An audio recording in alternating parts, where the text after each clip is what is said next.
Atos, capítulo 5. Entre mentes, um certo homem chamado Ananias, com sua esposa Safira, também vendeu uma propriedade.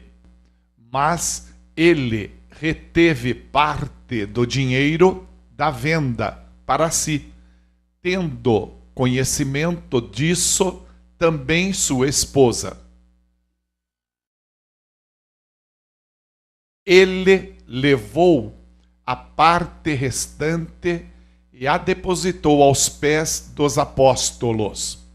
Então, indagou-lhe Pedro: Ananias, por que permitistes que Satanás enchesse o teu coração, induzindo-te a mentir ao Espírito Santo, para que ficasses com parte do valor do terreno, mantendo-o contigo, porventura não continuaria teu?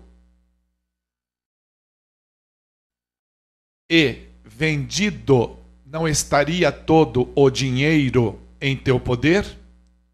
Como pudestes permitir que tais ideias dominassem tua vontade?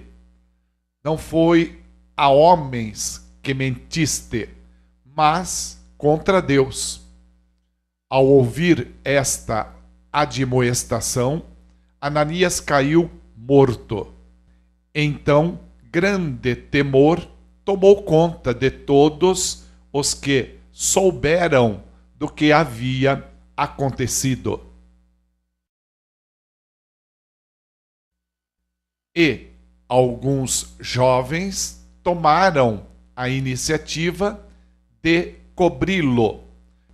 Carregaram-no para fora e o sepultaram. Cerca de 3 horas mais tarde, entrou sua esposa, sem saber o que havia se passado. E Pedro a questionou: Dize-me, vendeste por este preço aquelas terras? Ela confirmou: sim, por este preço. Então Pedro a repreendeu: por que vós entrastes em acordo para tentar o Espírito do Senhor?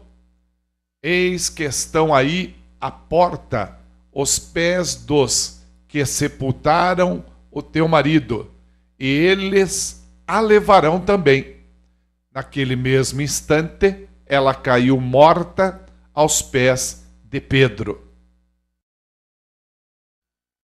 Então, aqueles jovens entraram e, encontrando-a morta, levaram-na e a sepultaram ao lado de seu marido.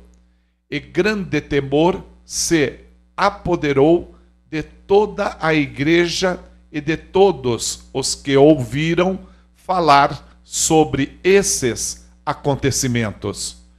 Muitos sinais e maravilhas eram realizados entre o povo pelas mãos dos apóstolos.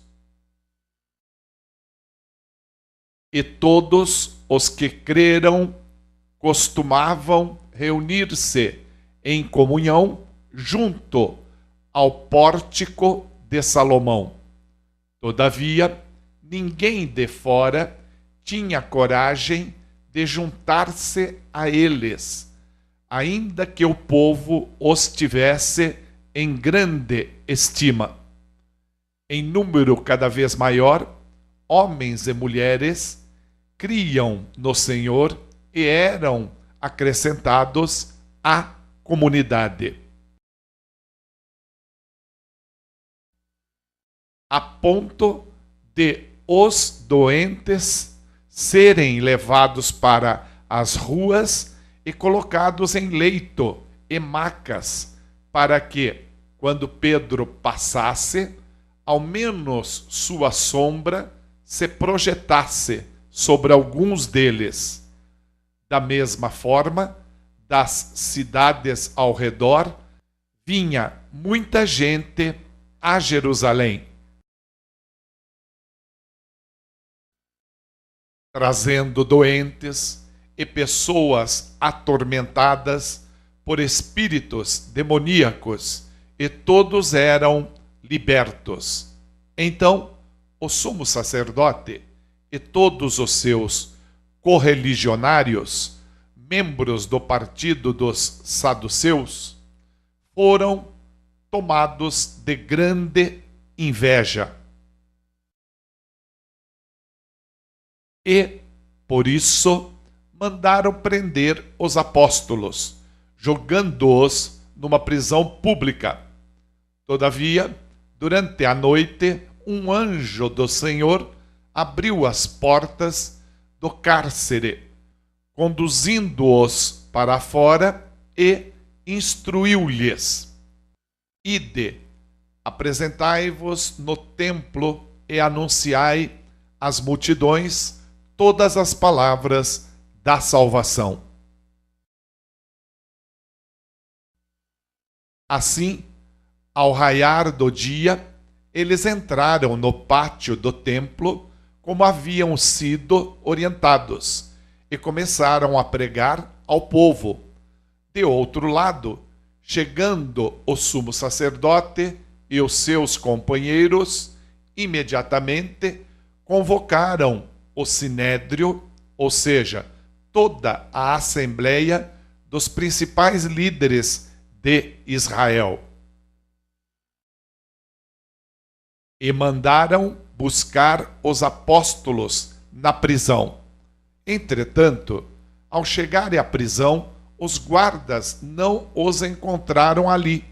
Então voltaram e comunicaram: encontramos o cárcere fechado, com toda a segurança e as sentinelas nos seus postos junto às portas.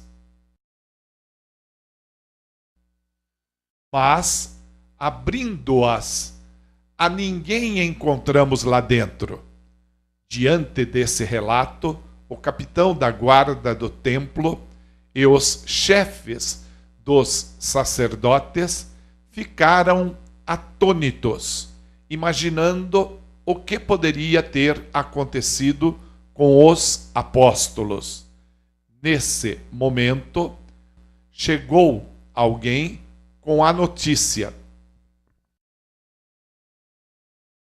eis que os homens que recolhestes à prisão estão no pátio do templo, ensinando ao povo. Então, o capitão foi com os guardas e os trouxe outra vez, porém sem violência, pois temiam ser apedrejados pela multidão. E, depois de trazê-los, os apresentaram ao sinédrio.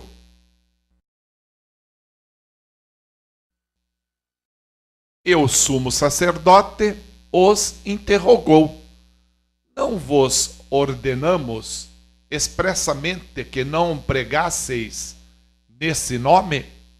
Contudo, enchestes Jerusalém dessa vossa doutrina e quereis lançar sobre nós a culpa pelo sangue desse homem? Ao que Pedro e os demais apóstolos afirmaram: é necessário que primeiro obedeçamos a Deus, depois às autoridades humanas. O Deus de nossos antepassados ressuscitou a Jesus, a quem vós assassinastes, crucificando-o num madeiro. Deus, no entanto, o exaltou, elevando-o à sua direita como príncipe e salvador, a fim de dar a Israel arrependimento e perdão de pecados. Ora, nós somos testemunhas destes fatos, bem como o Espírito Santo, que Deus concedeu aos que são obedientes a Ele. Ao ouvir estas palavras, eles muito se enfureceram e queriam matá-los. Então, certo fariseu, chamado Gamaliel, doutor da lei, respeitado por todas as pessoas, levantou-se no sinédrio e pediu que aqueles homens fossem retirados por um momento. E prosseguiu dizendo: caros israelitas, considerai com toda cautela o que estáis para decidir fazer a estes homens. Porquanto há algum tempo surgiu Teudas, pregando ser alguém, e aproximadamente 400 homens se juntaram a ele. Todavia, ele foi morto e todos os seus seguidores se dispersaram e acabaram em nada. Depois dele, na época do recenseamento, apareceu Judas, o Galileu, que liderou um grupo revolucionário. Ele, da mesma forma, foi morto, e todos os seus companheiros se espalharam. Contudo, neste caso, vos advirto, afastai-vos destes homens e deixai-os seguir em paz, pois se a obra ou o propósito deles for de origem meramente humana, perecerá. Se, todavia, proceder de Deus, não conseguireis jamais impedi-los, pois vos achareis em guerra contra Deus. E as palavras de Gamaliel convenceram a eles. Então, mandaram trazer os apóstolos e ordenaram que fossem açoitados. Depois, exigiram-lhes que não mais falassem no nome de Jesus e os deixaram sair em liberdade. Os apóstolos se retiraram do sinédrio, contentes por haverem sido considerados dignos de serem humilhados por causa do nome.